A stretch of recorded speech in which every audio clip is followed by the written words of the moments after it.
Hello and welcome. In this video we will explain the physiology and a little bit of the morphology of this specialized cell called the myocardiocyte, so you can understand the crucial role it plays in our body's functioning. The myocardiocyte or cardiomyocyte is a specialized cell that can be found in, but is not exclusive to, the human body. It belongs to one of the major and most vital organ systems of the entire human body, the cardiovascular system, more commonly known as the circulatory system. The organ that hosts the totality of the cardiomyocytes in our bodies is the heart, more specifically the inside of this very complex organ. Located between its inner and outside walls, there is a thick and dense layer of muscle tissue called the myocardium, made up entirely by this type of cell. In spite of the cell's bizarre and complex structure, the cardiomyocyte has a very particular feature that it can perform uninterrupted tensile movement while resisting the intense fatigue normal muscle cells wouldn't.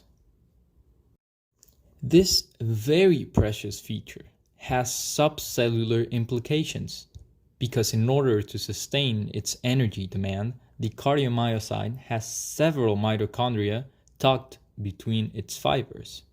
Up to 35% of its volume is made up by them.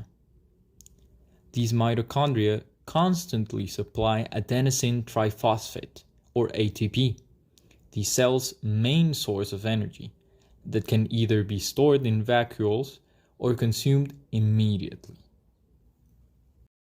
With such great energetic performance, the oxygen or aerobic requirements of the cell are also humongous.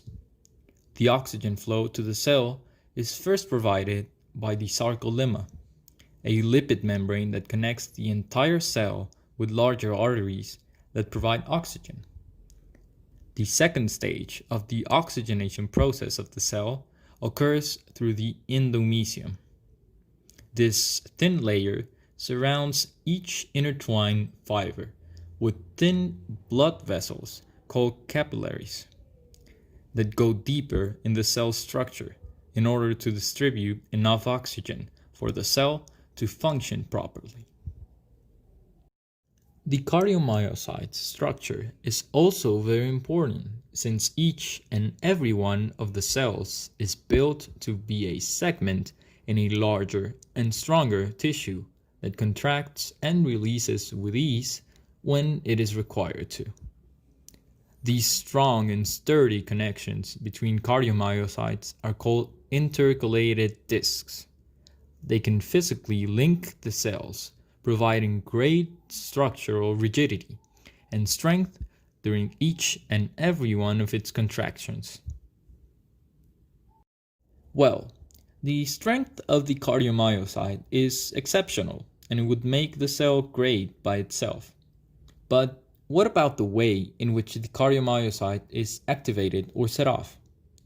Well, the electrical communication also occurs between cardiomyocyte cells. Along the surface of each intercalated disc, there are several microscopic openings called gap junctions that can open and close independently. The gap junctions of two adjacent cells must work in perfect coordination to allow the flow of ions and electrical signals that will contract or relax the muscle. The main result of this close communication are the synchronous palpitations of the heart, or heartbeats. Finally, we have the element that gives the cardiomyocyte part of its name, the muscle. The heart is no more than a bundle of perfectly intertwined contractile fibers.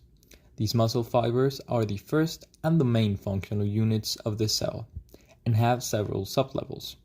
The myofibril is the second functional level and is common to all types of muscles. The third level is the sarcomere, which contains the most basic proteins of a muscle. These two proteins are actin and myosin, which convert chemical energy into mechanical one by coming together and causing contractions. Thanks to all these fibers, the heart can contract and relax, pumping blood in and out of itself. Well, this is all the time we've got. We hope you now understand the myocardiocyte a bit better and that you enjoyed the brief explanation. Thanks.